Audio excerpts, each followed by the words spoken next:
विशुद्ध भक्ति का अर्थ क्या है? वे भागवत में सूत जी महाराज बताए हैं सौनक जी महाराज को कि सवै पुंसा परो धर्मो यतो भक्तिरधोक्षजे अहेतुक्य अप्रतिहता ययत्मा संप्रसीदति, कि इस मनुष्य को अगर वो अपना कल्याण करना चाहता है, एक एक शब्द पे ध्यान दीजिएगा, कल्याण करना चाहता है तो उसको क्या करना चाहिए?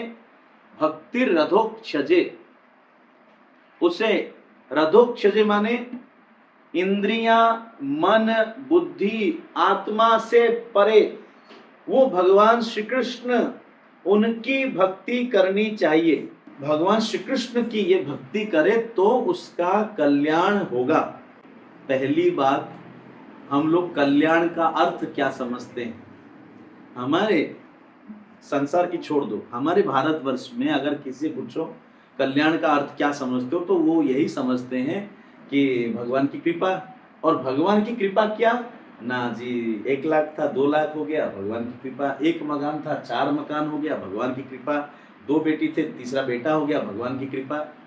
इन सब को हम कृपा मानते हैं, इन्हीं को कल्याण मानते हैं, लेकिन नहीं जानते हैं इन्हीं चीजों के कारण ही हम पल पल नरक का रास्ता खोल रहे हैं। नरक का रास्ता, थोड़ा ध्यान दीजिए। एक छोटा सा बच्चा 2 महीने का, 4 महीने का, वो उसको जो भी गोद में ले लिया वो उसके गोद में किलकारी मारकर खेलता है। उसका ना कोई अपना ना कोई पराया, ठीक है जी। तो जब कोई अपना पराया नहीं तो ना किसी से प्यार और ना किसी से द्वेष, शत्रुता है नहीं। इसको कहते हैं न्यूट्रल अवस्था, ठीक है।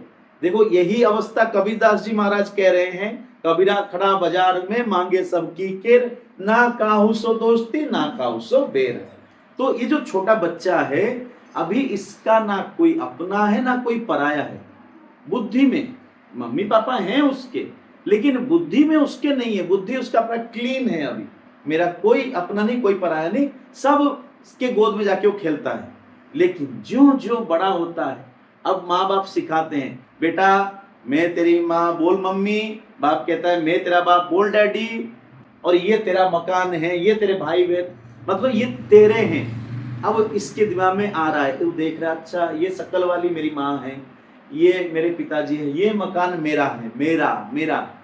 अब इसके बुद्धि में आया, अच्छा इतने से काम नहीं चला, मम्मी पापा ये भी सिखाते हैं, सुन पड़ोसन जो है ना वो तेरी मम्मी पापा नहीं, वो अंकल आंटी है, वो तेरे नहीं है, वो मकान तेरा नहीं है, अच्छा ये मेरा नहीं है, ये मेरे हैं। अब उसके बुद्धि में शुरू हुआ, अब जिनको वो मेरा मेरा मानता है उनको खुश करने के लिए, और वो मुझसे छूटे ना, वो कभी कोई मरे ना, ये सब चीज चिंतन से फिर उनको खुश करने के लिए वो तरह तरह के पाप कर्म करना प्रारंभ कर देता है। तो जब पाप कर्म करेगा नरकगामी बनेगा। आप कहेंगे नहीं जी चलो कोई पाप कर्म नहीं कर रहा है, वो तो माँ बाप भाई बहन से प्यार करता है और अपना मेहनत करता है, उनको पालता है, तो क्या ये सही नहीं है? नहीं जी, ये भी सही नहीं है। प्यार, हम प्यार शब्द पे ध्यान दीजिए, अटैचमेंट शब्द पे देख रहे हैं।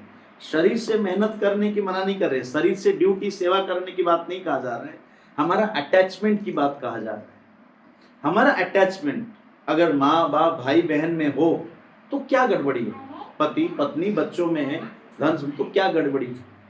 हमारा मन का अटैचमेंट जहां जहां होगा, मृत्यु के बाद हम वहीं वहीं जाएंगे। यम यम वापि स्मरण भावम त्यजत्यन्ते कलेवरम तम तमे वैति कौन्तेय सदा तद भाव भावित। गीता।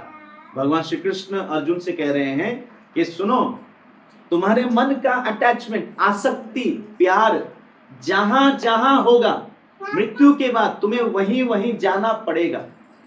इसी का ही एक सुंदर उदाहरण भागवत में है, भागवत महापुराण में आप सब सुने होंगे। एक राजा थे, उनका नाम था भरत जी महाराज। भरत जी महाराज प्रभु श्री राम जी के अनुज नहीं, छोटे भाई नहीं, ऋषभ भगवान के पुत्र थे। ऋषभ भगवान के 100 पुत्र थे। उनके ज्येष्ठ पुत्र बड़े बेटे का नाम था भरत जी महाराज। वो बैरागी थे, जन्म से ही बैरागी थे, परमहंस थे, परमहंस अर्थात उनका मन ब्रह्म में लीन था। ब्रह्म माने भगवान श्री कृष्ण ही एक ज्योति स्वरूप में रहते हैं, उनको ब्रह्म कहते हैं। ये ब्रह्म को मानने वाले ये भगवान का आकार रूप होता है ऐसा नहीं मानते। वो कहते नहीं, ब्रह्म हमेशा ज्योति स्वरूप में होता है। उन ब्रह्मलीन परमहंस थे भरत जी महाराज।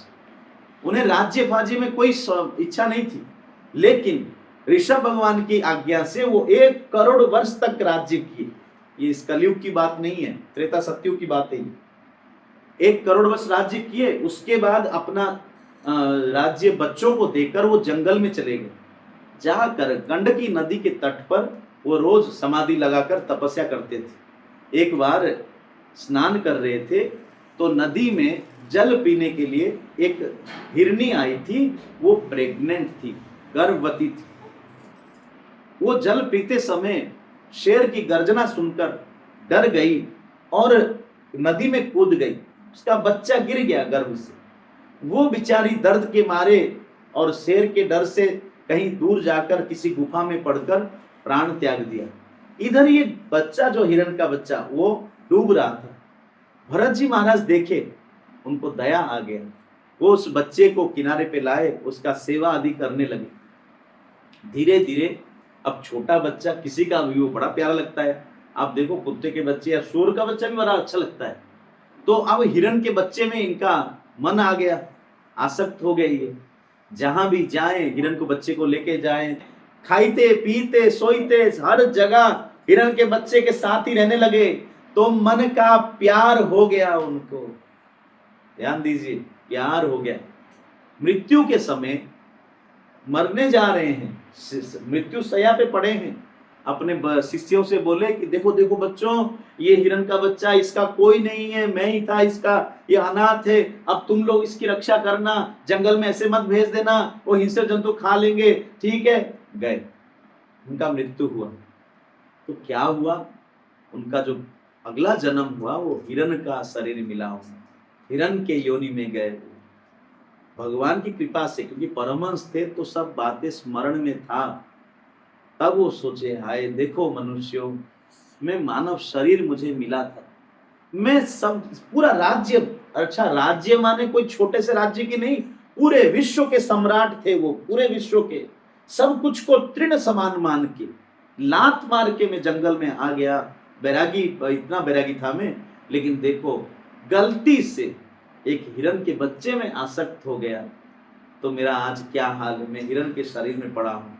अब पता नहीं कब फिर मनुष्य जन्म मिलेगा, कब फिर मुझे ये बात समझ में आएगा कि इस मन को जहां तुम अटैच करोगे ये वहीं तुम्हें ले जाएगा। देखिए 4 लोक है, ये जो हम सब आप लोग यहाँ पे हैं, इसको कहते हैं मृत्यु लोक। मृत्यु लोक माने यहाँ जो भी आएगा उसका मृत्यु होगा, सुनिश्चित है। भगवान श्री राम भी आए, भगवान श्री कृष्ण भी आए, उन्हें भी जाना पड़ा, इसलिए इसको मृत्यु लोक कहते हैं। इसके नीचे 7 लोक है, अतल वितल सुतल तलातल रसातल महाताल पाताल, 7 लोक। इसके ऊपर भी 7 लोक है, भू भव स्व महाजना तपा सत्य। सत्य माने ब्रह्म लोक, जहां ब्रह्मा जी रहते हैं। लोग, ये 14 लोक हुआ, नीचे 7 और ऊपर 7, ये 14 लोक को कहते हैं दैवी लोक, माने माया का लोक। माने यहाँ काम क्रोध लोभ मोह ईर्षा द्वेष सब जगह भरमार भरा हुआ है, ब्रह्म लोक पर्यंत। क्योंकि भगवान श्री कृष्ण स्वयं अर्जुन को कह रहे हैं, आ ब्रह्म भुवना लोकान पुनरावर्तिनो अर्जुन। आ माने ब्रह्म लोक पर्यंत अगर तुम चले भी गए, आ विरिंचिदा मंगलम, भागवत कह रहा है। विरिंची माने ब्रह्म लोक तक, अमंगल ही अमंगल है, माने माया है। अब देखिए, ये मृत्यु लोक, नीचे एक 7 लोक, ऊपर 7 लोक, इसके ऊपर बिरजा नदी, वहां माया की गति नहीं है। वहां ये जो हमें दुख मिल रहा है, शारीरिक दुख, मानसिक दुख, तरह तरह के दूसरों से दुख, वातावरण से, ठंड गर्मी से दुख, वहां नहीं है। मतलब ब्रह्म लोक से ऊपर नहीं है, ब्रह्म लोक से नीचे सब माया है। उस बिरज बिरजा नदी के ऊपर साकेत लोक, शिव लोक, बैकुंठ लोक और सर्वोपरि गोलोक, उस गोलोक के बीच में वृंदावन धाम। तो 4 लोक हो गया। अब आप डिसाइड कीजिए आपको कहां जाना है। भगवान ने हमारे ऊपर छोड़ दिया, कुछ नहीं करता है भगवान। भगवान हमें शरीर दिया, प्रत्येक इंद्रियों को कर्म करने के लिए तत्त शक्ति दे दिया और बुद्धि भी दिया, और क्या करना चाहिए क्या नहीं करना चाहिए, क्या अच्छा क्या बुरा वो बताने के लिए ग्रंथ बना दिया, और उनको समझाने के लिए संतों को भी भेज दिया। अनंत संत आए हैं इस पृथ्वी। लेकिन अब भगवान चुप बैठा हुआ है। अब तुम्हें मैं 4 जगह बता दिया, तुम्हें कहां जाना है वो तुम खुद डिसाइड करो। नहीं जी मुझे तो राक्षस लोक में जाना है। पाताल लोक राक्षस लोक है, अच्छा ठीक है। नहीं मुझे तो इसी मृत्यु लोक का जो दुख कष्ट है वो भोगने, बड़ा आनंद में यही रहूंगा, ठीक है। नहीं जी मैं थोड़ा सा स्वर्ग लोक जाना चाहता हूँ, अच्छा नहीं मैं तो भगवान के पास जाना चाहता हूँ। 4 हैं, 4 लोग, 4 का अलग अलग इच्छाएं। तो भैया चारों को अलग अलग कुछ नहीं करना है, जहां जिसको जाना है उस एरिया में अपने मन को लगा दो, अटैच कर दो, माने प्यार कर लो। राक्षस लोक जाना है तो किसी राक्षस से प्यार कर लो। मृत्यु लोक में रहना है तो मृत्यु लोक में तो ऑलरेडी प्यार है ही आपको, माँ बाप भाई बहन बीवी पति बच्चे धन संपत्ति में प्यार है। और नहीं स्वर्ग लोक आदि में जाना है किसी देवी देवता से प्यार कर लो। और अगर भगवान के पास जाना है तो फॉर्मूला वही है जो भरत जी महाराज के साथ हुआ। भरत जी महाराज का मन का अटैचमेंट हिरण में हुआ तो वो हिरण के पास गए। तो ऐसे अगर हमारा मन भगवान में होगा तो भगवान के पास चले जाएंगे। कितना सरल है बताइए, कितना सरल है। प्यार करना है, यही कह रहे हैं सूत जी महाराज। सबई पुंसांग परो धर्मो यतो भक्ति रथोक्षजे। भक्ति करो, भक्ति भगवान श्री कृष्ण की भक्ति का अर्थ ही है प्यार। कैसे?